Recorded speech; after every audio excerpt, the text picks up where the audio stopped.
है।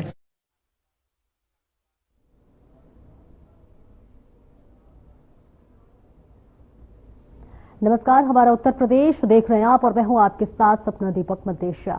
बुलेटिन का आगाज करेंगे। गोरखपुर में मुख्यमंत्री योगी आदित्यनाथ ने 1498 करोड़ की 146 विकास परियोजनाओं का लोकार्पण और शिलान्यास किया। साथ ही मुख्यमंत्री योगी ने कार्यक्रम को भी संबोधित किया। विकास का कोई विकल्प नहीं हो सकता। जो लोग विकास नहीं करा सकते वे जाति, मत, मजहब, क्षेत्र और भाषा के आधार पर सामाजिक ताने बाने को छिन्न भिन्न करना चाहते हैं। जिन लोगों ने विकास नहीं कराया है वे लोग समाज के सौहार्द को बिगाड़ने वाले लोग हैं। उन्होंने जब उन्हें मौका मिला तो विकास के कार्यों को स्वयं करते हुए नहीं बल्कि स्वयं के विकास के लिए कार्य किया। अपने पूरे प्रदेश का समग्र विकास हो, जनता जनार्दन को और प्रदेशवासियों को इसका लाभ मिले, इसके लिए उन्होंने कोई प्रयास नहीं किया। याद करिए 2017 के पहले का उत्तर प्रदेश और 2014 के पहले का भारत। 2014 के पहले का भारत भ्रष्टाचार के आकंठ में डूबा हुआ था। अविश्वास का वातावरण था। नौजवान की कर्तव्य विमूढ़ किसी स्थिति में था। देश के अंदर आतंकवाद, नक्सलवाद देश की सुरक्षा को चुनौती दे रहा था। लेकिन पिछले 10 वर्षों में प्रधानमंत्री मोदी जी के नेतृत्व में एक नया भारत हम देख रहे हैं। ये भारत जिसने विकास की नित नई प्रतिमान स्थापित किए हैं और भारत जिसने आतंकवाद और नक्सलवाद को पूरी तरह समाप्त करने के संकल्प के साथ जो कार्य अपना प्रारंभ किया था, आज वो सफलता की एक नई ऊंचाई तक पहुंच करके दुनिया के लिए मॉडल बना हुआ है।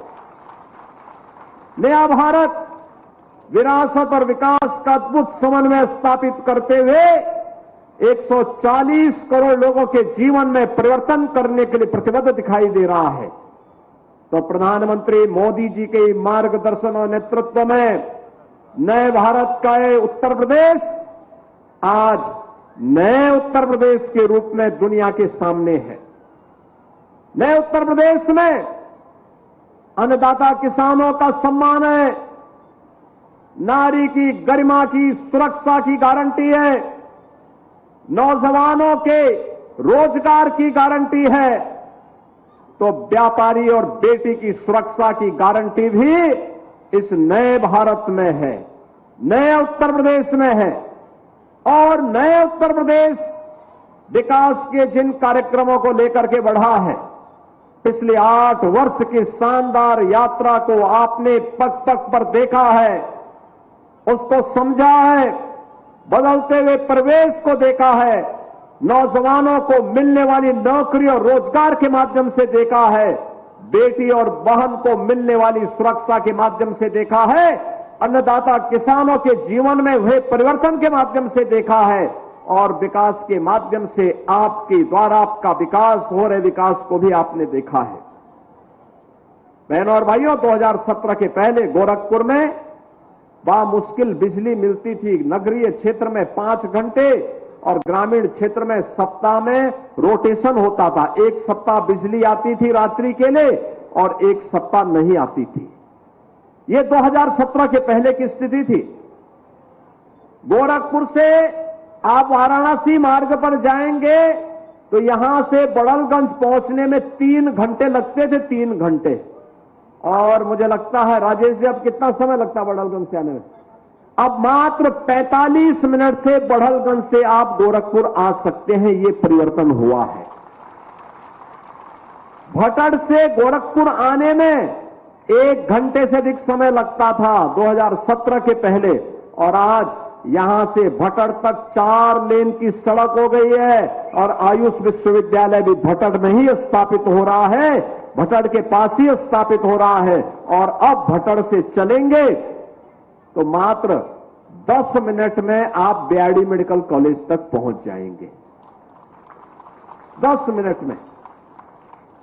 अगर महेंद्र पाल सिंह की गाड़ी से आएंगे तो और भी 2 मिनट पहले, लेकिन अगर उन्हीं के भट्टे का ट्रॉली ट्रैक्टर सड़क पे खड़ा होगा तो फिर 15 से 20 मिनट लग जाएगा। बहनों और भाइयों, ये रफ्तार है। आज बिजली कटती नहीं, आज यहां पे निरंतर बिजली मिल रही है। तब बिजली आती नहीं थी, तब बिजली मिलती नहीं थी, आज बिजली कटती नहीं है। तब स्वास्थ्य सुविधा का अभाव था, इंसेफ्लाइटिस थी, डेंगू था, मलेरिया थी, माफिया थे, मच्छर थे, और गोरखपुर के नौजवानों के सामने पहचान का संकट था। पूर्वी उत्तर प्रदेश में मुसहर भूखमरी का शिकार था और बुंदेलखंड में किसान आत्महत्या करने के लिए मजबूर था, नौजवान पलायन के लिए मजबूर था। तो बेटी और बहन घर के बाहर निकलने में असुरक्षित महसूस करती थी, व्यापारी व्यापार करने में असुरक्षा महसूस करता था। लेकिन आज माफिया मुक्त, गुंडा मुक्त, दंगा मुक्त एक नया प्रदेश जो 1 डिस्ट्रिक्ट 1 प्रोडक्ट पे भी काम करता है और 1 डिस्ट्रिक्ट 1 मेडिकल कॉलेज पे भी काम करता है। हम यहां पर हैं। 2017 के पहले यहां की लैंड को लेकर के किसानों में और जीडीए के बीच में संघर्ष होता था। हमने बैठ करके उसकी समस्या का समाधान करवाया। संवाद से समस्या का समाधान, यहां की समस्या का समाधान हुआ। आज यहां गरीबों के लिए मकान बन रहे हैं, फर्टिलाइजर कारखाना फिर से चलना प्रारंभ हो गया है, सैनिक स्कूल यहां पे प्रारंभ हो गया है, पिपराइच की चीनी मिल फिर से प्रारंभ हो गई है, पिपराइच क्षेत्र में ही आयुष विश्वविद्यालय बन गया है। और सड़कों के लिए तो कहना ही क्या है, एक नया जाल बिछ चुका है। हाईवे जहां देखो, गोरखपुर से लखनऊ 4 लेन की कनेक्टिविटी, अब तो लिंक एक्सप्रेस वे से भी 4 लेन के साथ लखनऊ जोड़ा जा चुका है, वाराणसी 4 लेन के साथ, नेपाल 4 लेन के साथ, कुशीनगर 4 लेन के साथ, देवरिया 4 लेन के साथ, चारों ओर से 4 लेन की उसके सड़कों के साथ जुड़ चुका है और वायु सेवा के साथ भी जुड़ चुका है। आप देखते होंगे, वैसे रवि किशन बहुत समय देते हैं यहां पे, और समय देने के बाद जब उनको लगता है कि कोई जरूरी काम है तो तत्काल मुंबई से फिर यहां पे समय देने के लिए पहुंच जाते हैं, पहुंचते हैं। मैं देख रहा था, मैं भी सोच रहा था कि आज सचमुच वो सुनाएंगे फ्री में, लेकिन फिर उन्होंने वही किया जो अक्सर वो कहते हैं कि फ्री में पिक्चर दिखाएंगे, लेकिन किसी को कितने लोगों ने फ्री में पिक्चर देखी है? और वैसे पैसा लेकर कितने लोगों ने देखी है? रवि किशन की पिक्चर पैसा देके कितने लोगों ने देखी है? पैसा लेके तो बहुत लोगों ने देखी है। अब उनको मैं कहूंगा एक बार फ्री दिखा ही दीजिए। वो एक कलाकार है और कलाकार के रूप में कला का सम्मान होना चाहिए, और कला को भी अपनी विरासत को संरक्षित करते हुए नई पीढ़ी को दिशा देने के लिए अभिनय के माध्यम से, मंचन के माध्यम से उसको एक नई दिशा देने के लिए तत्पर होना चाहिए। आप याद करिए, कला का ही कमाल था जब 1990 के दशक में रामायण सीरियल चला था दूरदर्शन में। रामायण सीरियल दुनिया का सबसे लोकप्रिय सीरियल हुआ था। ये कला का कमाल है। भगवान राम के व्यक्तित्व पर आधारित, उनके आदर्श और मूल्यों पर आधारित रामायण, और जब सीरियल के माध्यम से आया तो दुनिया का सबसे लोकप्रिय धारावाहिक बन गया, सबसे लोकप्रिय। यानी जब घर में टेलीविजन नहीं थे, इतना विजुअल मीडिया का इतना प्रचार नहीं था, केवल दूरदर्शन था भारत में। और वही डिप्टी सीएम केशव प्रसाद मौर्य का बयान सामने आया है। उन्होंने कहा कि अखिलेश यादव आगरा राजनीति करने गए हैं। कौन सा इन्होंने तीर मारा है जो आगरा जा रहे हैं? रामजीलाल सुमन का चैप्टर समाप्त हो चुका है। रामजीलाल को माफी मांगकर उसको खत्म कर देना चाहिए। समाजवादी पार्टी समाजवादी पार्टी बनने जा रही है। 2027 में 300 पार कर हम भी फिर से सरकार बनाएंगे।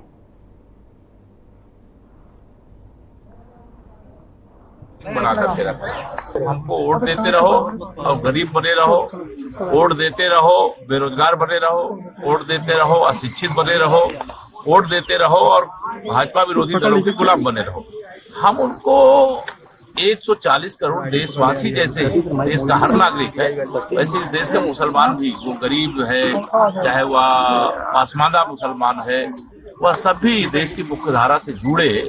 यह भारतीय जनता पार्टी ने जो माननीय प्रधानमंत्री श्री नरेंद्र मोदी जी के नेतृत्व वाली सरकार है, वह संशोधन का जो बिल संसद ने पास किया है उसके आधार पर लाई है। अब इन सबको डर लग रहा है कि उनके वोट बैंक का खतरा पैदा हो गया है, क्योंकि यह संशोधन बिल पास होने के बाद वक्फ की संपत्ति के कारण से गरीब मुसलमान शिक्षित हो जाएगा, रोजगार पा जाएगा, आगे बढ़ जाएगा और आगे बढ़ जाएगा तो कांग्रेस और सपा बसपा और जितने भाजपा विरोधी दल है उनकी तरफ देखेगा नहीं, इसलिए बौखला। अखिलेश यादव आज आगरा पहुंचे हैं रामजीलाल सुमन के घर पे उनको सपोर्ट करने के लिए, परिवार से मिलने के लिए। देखिए, श्री रामजीलाल सुमन का चैप्टर क्लोज हो चुका है, ठीक है। वो संसद में उन्होंने जो गलत बयानी की थी उससे उनको वापस ले लेना चाहिए। ये समाजवादी पार्टी पहले अपने ही गुंडों को, अपने ही दल के लोगों को भेज करके माहौल खराब करती है।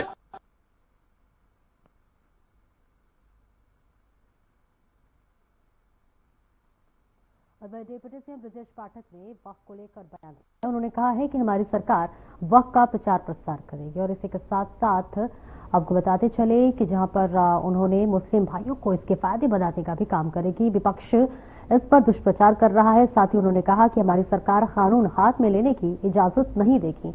महापुरुषों का किसी को भी अपमान नहीं करना चाहिए। समाजवादी पार्टी लगातार इस तरीके के काम करती है। एक तमगा लगाए हुए हैं, उन्हीं को दिक्कत हो रही है, जो वक्फ संपत्तियों को अपने संपत्ति बनाकर यूज कर रहे थे। गरीब मुस्लिमों को जब चाहते थे नोटिस देकर बेदखल कर देते थे। बहनों का कोई हक नहीं होता था।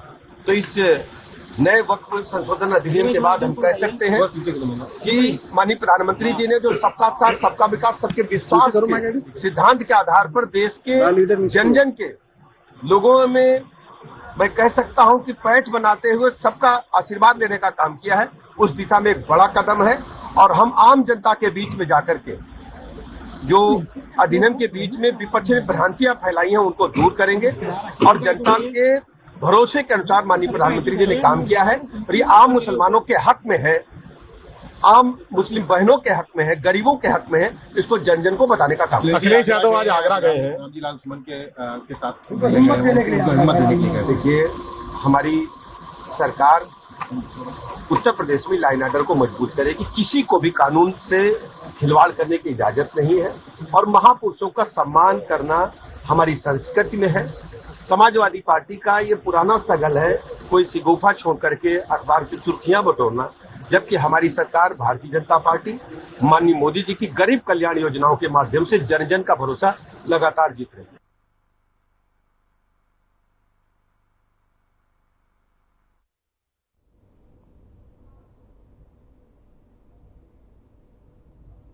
और लखनऊ के गोमती नगर स्थित भागीदारी भवन में वक्फ सुधार जन जागरण अभियान की प्रदेश कार्यशाला बीजेपी के राष्ट्रीय महामंत्री राधा मोहन दास अग्रवाल, प्रदेश अध्यक्ष भूपेंद्र सिंह चौधरी और प्रदेश महामंत्री धर्मपाल सिंह की उपस्थिति में प्रारंभ हुई।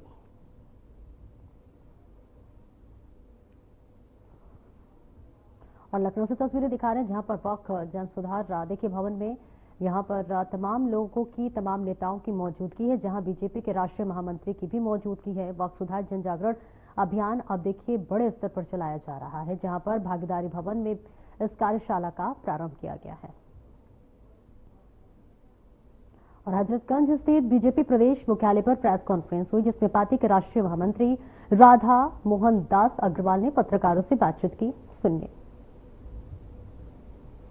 बातें हैं, एक जिनका आर्थिक हित प्रभावित होने वाला है, भूमाफिया, जो कि सबके सब मुसलमानों के रहनुमा हैं, राजनीतिक क्षेत्र में, धार्मिक क्षेत्र में, सामाजिक क्षेत्र में, वह विरोध कर रहे हैं।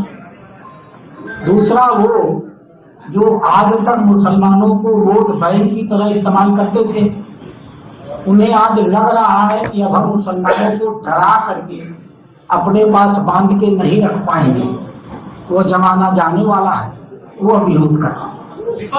और सवाल का जवाब पूरे होने दीजिए। और तीसरा विरोध उन अंधों का है जो हाथी के पास जाते हैं, हाथी का पेट छूते हैं तो कहते हैं तंबू है, हाथी की पूंछ पकड़ते हैं तो कहते हैं केला है, हाथी का दांत पकड़ते हैं तो कहते हैं औजार है। उन्होंने वक्फ कमेटी के अधिनियम को पढ़ा ही नहीं है। अधिकांश धार्मिक मतावलंबी उसमें आते हैं। वक्फ अधिनियम की जानकारी तो पहली बार इस देश में छाती ठोक के किसी ने दी है तो नरेंद्र मोदी ने दी है। अब घरों घरों में मुस्लिम समाज के वक्फ अधिनियम पढ़ा जा रहा है। यह लोकतंत्र की बहुत बड़ी जीत है। उसके तहत देश की एक एक इंच की वक्फ संपत्ति की रिकॉर्ड बनाई जाएगी। मेरी बात सुन लीजिए, आपको जवाब मिल जाएगा।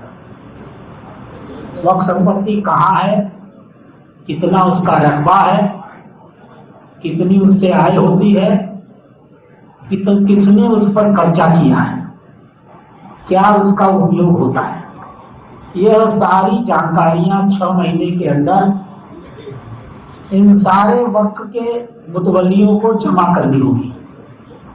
मैंने स्वयं जेपीसी में एक संशोधन दिया था। 6 महीने का समय थोड़ा कम है, कुछ अतिरिक्त समय भी दिया जा सकता है। सरकार ने इस संशोधन को माना है और कहा है कि यदि मुतवल्ली देर से रिकॉर्ड जमा करने का कारण बताएंगे तो हम 6 महीने अतिरिक्त का समय देंगे। एक बार जब सारी संपत्तियां ब्लैक एंड व्हाइट कागज पर होंगी और उनके इंक्रोचमेंट करने वालों के नाम होंगे, यह काम 6 महीने में पूरा होगा, तो स्वाभाविक सी बात है इन जानकारियों पर कार्यवाही क्यों न होगी। ये आप सोच सकते हैं। यह लुटेरे जिन्हें मोदी जी ने भूमाफिया का नाम दिया है, इस बात को जानते हैं कि साल भर के अंदर जो पिछला 75 सालों से वो लूट कर रहे हैं इस देश में, गरीब मुसलमानों के हिस्से और हक की कमाई पर डकैती कर रहे हैं, उस लूट को हम बंद करने वाले हैं। और जो जिम्मेदार होंगे, अधिनियम में उसके प्राविधान बने हैं सजा देने के, उसके अंतर्गत उन्हें सजा भी मिलेगी। आपको लगता है मुसलमान भरोसा करेगा पार्टी की बात पर? देखिए, मुसलमान भी होता तो आदमी ही है। मैं तो पेशे से डॉक्टर हूं। मैं तो किसी आदमी और आदमी में फर्क आज तक देखा नहीं। इस दुनिया का हर आदमी अपने हित के प्रति जागरूक होता है। यदि उसे लगे कि हमारी संपत्ति लूटी जा रही थी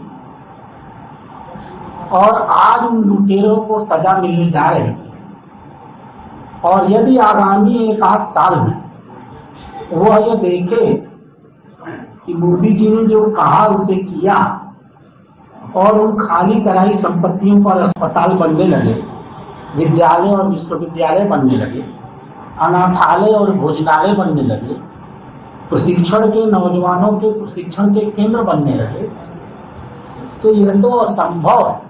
हर व्यक्ति अपने हित को जानता है। यह बताएगा और वो देखेंगे और कहेंगे कि हाँ, 75 साल में पहली बार ईमानदारी से उनके हित की चिंता की जा रही है, उनसे वोट मांगे बिना। मैं इनके सवाल का जवाब दे दूं। इस प्रेम का कारण यह देश है। माननीय प्रधानमंत्री यह लक्ष्य लेकर चल रहे हैं कि 2045 तक ये जो मस्जिद से लेकर कब्रिस्तान होते हैं, ये सब वक्फ यूनियन की ही संपत्तियां हैं। माननीय प्रधानमंत्री ने इस अधिनियम को लाते हुए बहुत दयानतदारी का परिचय दिया है, बड़े दिल का परिचय दिया है। इस अधिनियम के लागू होने के वक्फ बाय यूजर के पहले की प्रॉपर्टियों को न छूने की वैधानिक रूप से गारंटी दी है भारतीय जनता पार्टी। और फिलहाल बुलेटिन में मेरे साथ इतना ही, और अब वक्त हो चला है हमारे खास कार्यक्रम प्लस माइनस का डॉक्टर राकेश गुप्ता के साथ। नमस्कार दोस्तों, आज हम जो